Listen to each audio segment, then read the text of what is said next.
Hər birinizi salamlayıram, dəyərli riyaziyyat sevərlər, qiymətli müəllimlər. Bu sualı mənə müəllimlərimdən biri göndərib və mənə xahiş etdi ki, biraz ətraflı izah edeyim. Və bu izahı sizinlə də paylaşmaq istəyirəm. Söhbət gedir bu misaldan ki, hansı ki, deyir kotanges 2/1 arc kosinus 1/5 qiymətini hesablayın. Bu tip misalları həll etməyin iki üsulu var. Biri bildiyimiz analitik üsul deyən düsturla. İkincisi həndəsi üsuldur. İkisini də sizinlə paylaşacağım. Demək, birinci düstur hansıdır? 2/1 arc kosinus 1/5 o deməkdir ki, bu yarım argumentdir. Yarım argument düsturunu yada salaq. Kotanges alfa bölü 2 beraber plus minus.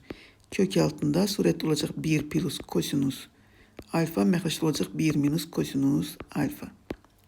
İndi misalımızda olacaq yazırıq kotanges 2/1 arc kosinus 1/5. Biz bunun plusunu götürək, yoxsa minusunu götürək. Gəlin baxaq argumentə. Argument bildi ki, arc kosinusdur. Arc kosinus bildi ki, 0 pi arasındadır. 2/1 olduğunu görə 2'ye də bölsək, 0 pi bölü 2 arasında. Yəni kotangesin argumenti olan bucaq, yəni 2/1 arc kosinus 1/5 birinci rübə düşür. Birinci rübdə kotanges müsbətdir. Onu gördüm, müsbət olan versiyanı götürdük. 1 plus kosinus arc kosinus 1/5 məxrəcdə olacaq 1 minus kosinus arc kosinus 1/5. Mesela buradan birisi bildiğimiz sadələşdirmədik. Yəni sadələşdirək. Surətdə olacaq 1 üstə gəlib 1/5. Məxrəcdə olacaq 1 minus 1/5. Kök 5'e vursaq surət və məxrəci. Kök 5 plus 1. Məxrəcdə kök 5 minus 1. Kəsin surət və məxrəcin qoşmasına vuraq. Surətdə olacaq kök 5 plus 1'in kvadratı. Məxrəcdə isə 4 olacaq. Buradan isə qiymət alırıq. Kök altında, yox, üzrüsən. Kökdən çıxdı artıq. Olacaq, surətdə olacaq kök 5 plus 1 aşağıda 2. Yəni misalımızın cavabı A variantı olacaq. İndi isə gəlin həndəsi üsulu sizinlə paylaşım. Həndəsi üsuluna necə yazacağıq? Gəlin baxaq. Deməli, bizdən soruşur kotanges 2/1 arc kosinus 1/5. Gəlin bax, bu istəyə bir alfa deyək. Yəni arc kosinus 1/5'e bir alfa deyək.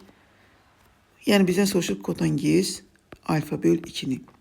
Buradan nə alacağıq? Bax, buradan alacağıq ki, əslində kosinus alfa bərabərdir 1/5. Biz bunu istifadə edəcəyik.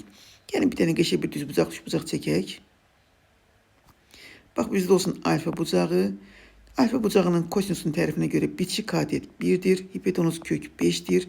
Qarşı katet olacaq 2. Daha sonra mən nə edəcəm? Alfa təpə bucağından katetin uzantısını uzadacağım. Bax, bir çəkəcəm. Nə qədər? Hipotenuzun uzunluğu qədər. Kök 5 qədər. Sonra birləşdirəcəm bax bu şəkildə. Adlar verək buna. Bu olsun A, bu olsun B, bu isə C. Sonra indi baxırıq buradan fikir verin. Burada tutaq ki olsun D. ADB 3 bucağı bərabər yanlış bucaqdır. Bərabər yanlış bucağında alfa olacaq onun xarici bucağı. Xarici bucaqda qonşu olmayan daxili bucaqların cəminə bərabər olduğuna görə daxili bucaqların cəmi alfa verməlidir və bərabərdir bir-birinə. Çünki bərabər yanlıdır. Onda bunlar olacaq alfa bölü 2, alfa bölü 2. Bizdən soruşur kotanges alfa bölü 2'ni. Yəni biz gəlin baxın çəkək, bax fikir verin. Diqqət edək bu göy üç bucağa, göy rənglə rənglədik. Bax, bu üç bucaqdan kotangesin tapacağıq alfa bölü 2'ni. Alfa bölü 2 de bax budur. Bu bucağın kotangesini tapacağıq.